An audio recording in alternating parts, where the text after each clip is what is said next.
ay rated SPG. Striktong patnubay at gabay ng magulang ang kailangan. Maaaring may masiselang tema, lengguwahe, karahasan, sexual, horror o droga na hindi angkop sa mga bata.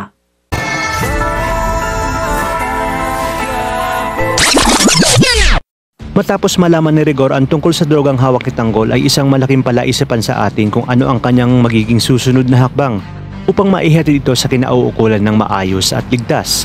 Sa kabilang banda, wala nang kaalam-alam sina Supremo na sila pala ang mahuhulog sa bitag dahil sa pag-aakala nila na sina Amanda at Agustus nga ang sasalubong sa kanila para tubusin ang mga kargamentong hinarang nila.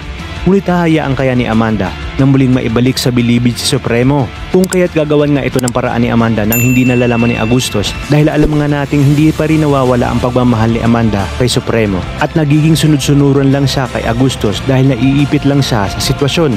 At matapos ang mahabang paliwanagan at pag-uusap ay napapayag na nga si Rigor na siya na ang gagawa ng paraan na maibalik ang droga sa kinauukulan. Wala namang kaalam-alam si Tess na sinabi ni Rigor kay Lena ang tungkol sa mga droga at isasama niya ito sa kanilang bahay para na rin isabay si Tanggol sa pagdakip at tuluyan ng makulong sa oras na dalhin nito ang mga droga. Ngunit matalino si Tinding at naisip niya na maaring gawin yun ni Rigor kay Tanggol kung kaya't silang dalawa ni Tess ang makikipagkita kay Tanggol at sa kanila ito dadalhin sa bahay para ibigay kay Rigor.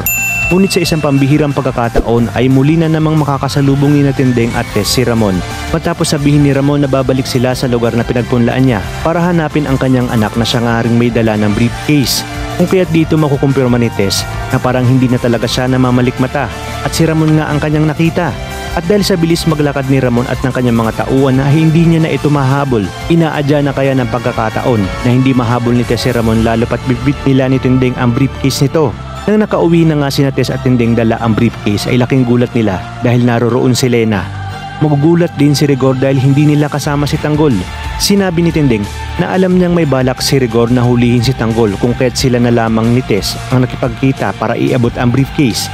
Dito nga ay inabot na ni Rigor kay Lena ang briefcase. Sinabi ni Lena na wag umanong mag-alala si Rigor dahil sisiguraduhin niyang makakabalik na ito sa serbisyo sa oras na malaman ni Colonel Suarez ang tungkol dito. Ngunit isang malaking revelasyon ang mangyayari dahil wala nga silang kaalam-alam na tao pala ni Ramon si Lena. Kung kaya tatawagin ni Lena si Ramon at sasabihin na nakabalik na sa kanila ang briefcase.